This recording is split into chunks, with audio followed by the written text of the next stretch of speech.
Hello friends, welcome to Nisha recipes Tamil. இன்றைக்கி நம்ம சேனலில் அக்கார வடிசல் ரெசிபி எப்படி செய்கிறதுன்னு பார்க்கலாம்.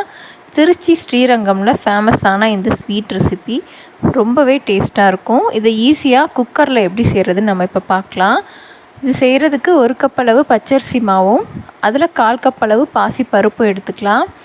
இதை ஒரு டைம் நல்லா அலசி எடுத்துடலாம். இதில் 3 ஏலக்காய் சேர்த்துக்கலாம். ஏலக்காய் இல்லை அப்படின்னா நீங்கள் பவுடராக வச்சுருந்தாலும் ஃபைனலாக பவுடர் சேர்த்துக்கலாம். 1 லிட்டர் அளவு பால் சேர்த்துக்கலாம். இது காய்ச்சின பாலாக இருந்தாலும் சரி, இல்லை காய்ச்சாமல் இருந்தாலும் சரி. 1 லிட்டர் பால் தண்ணி சேர்க்காமல் இதில் சேர்த்துக்கலாம். இது வந்து ஃபுல் அண்ட் ஃபுல் பால்லே வேக வைக்கணும். அப்போ தான் அதோட டேஸ்ட் வந்து நம்மளுக்கு கிடைக்கும். அதுக்காக 1 லிட்டர் பால் சேர்த்தாச்சு. மொத்தமாக இதுக்கு 1.5 லிட்டர் அளவு பால் தேவைப்படும். இப்போ 1 லிட்டரும் பிறகு 1/2 லிட்டரும் சேர்க்கணும். இப்போ பால் சேர்த்தாச்சு. அது ஒரு அகலமான பாத்திரத்தில் குக்கருக்குள்ளே கொஞ்சம் தண்ணி சேர்த்து ஸ்டாண்டு வச்சு ஒரு மூடி போட்டுடலாம். தண்ணி வந்து உள்ளே போகக்கூடாது.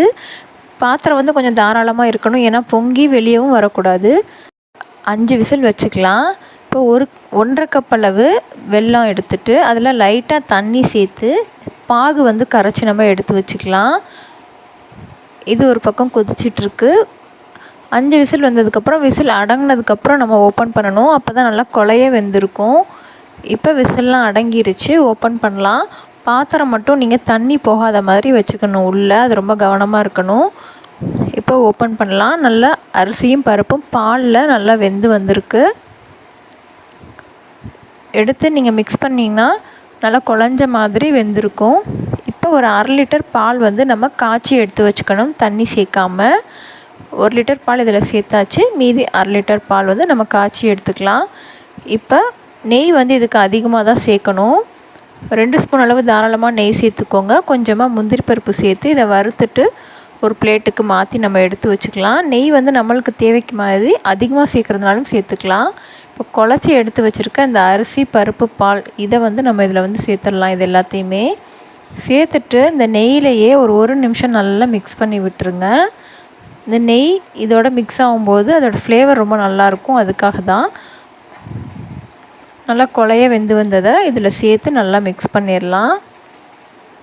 நெக்ஸ்ட்டு நம்ம சர்க்கரை பாகு சேர்க்கும்போது திக்னஸ் வந்து நம்ம சாப்பிட்ற மாதிரி நல்லா இலகலாயிரும். இந்த 1 நிமிஷம் நெய்யில் நல்லா மிக்ஸ் பண்ணி விட்டுருங்க. மிக்ஸ் பண்ணதுக்கப்புறமா நம்ம 1/2 லிட்டர் பால் நம்ம காய்ச்சி எடுத்து வச்சுருக்கோம்ல, அந்த பாலையும் இப்போ நெக்ஸ்ட்டு வெள்ளைப்பாகு அதையும் நம்ம இப்போ வந்து சேர்த்துட்டு மிக்ஸ் பண்ணிக்கலாம். இப்போ வந்து பால் சேர்த்தாச்சு. கொஞ்சம் கெட்டியாக இருக்க மாதிரி தெரியும், ஆனால் நல்லா மிக்ஸ் பண்ணிங்கன்னா நல்லா இலகலாயிரும். பால் சேர்த்த பிறகு ஒரு டைம் நல்லா இந்த மாதிரி மிக்ஸ் பண்ணிக்கலாம். இதோட ஃப்ளேவர் வந்து ரொம்ப நல்லாயிருக்கும். பால்லே வேகிறனால சாப்பிட்றதுக்கு ரொம்ப டேஸ்ட்டாக இருக்கும். இப்போ வெள்ளைப்பாகையும் சேர்த்துடலாம். இங்கே இலகலாக சாப்பிட்ணும் அப்படின்னு ஆசைப்பட்டால் ஒரு 1/2 டம்ளர் மட்டும் நீங்கள் வெள்ளைப்பாகில் வந்து தண்ணி கூட ஆட் பண்ணிக்கலாம். இப்போ நல்லா மிக்ஸ் பண்ணிடலாம். இதை நெய் வந்து நம்ம விருப்பத்துக்கு ஏற்ற மாதிரி அதிகமாகவும் சேர்த்துக்கலாம்.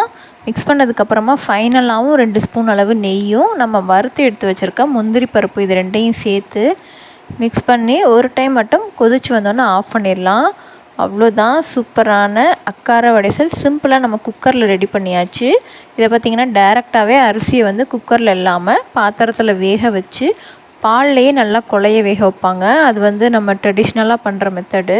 அது கொஞ்சம் டைம் எடுக்குன்றனால நம்ம குக்கரில் வந்து நம்ம செஞ்சாச்சு. இது மாதிரி நீங்களும் ட்ரை பண்ணி பாருங்கள், ரொம்பவே டேஸ்ட்டாக இருக்கும். இந்த வீடியோ உங்களுக்கு பிடிச்சிருந்தா மறக்காமல் சேனலை சப்ஸ்கிரைப் பண்ணுங்கள், லைக் பண்ணுங்கள், கமெண்ட் பண்ணுங்கள், ஷேர் பண்ணுங்கள். மறக்காமல் உங்கள் ஃப்ரெண்ட்ஸ்க்கும் ஷேர் பண்ணுங்கள். தேங்க்யூ.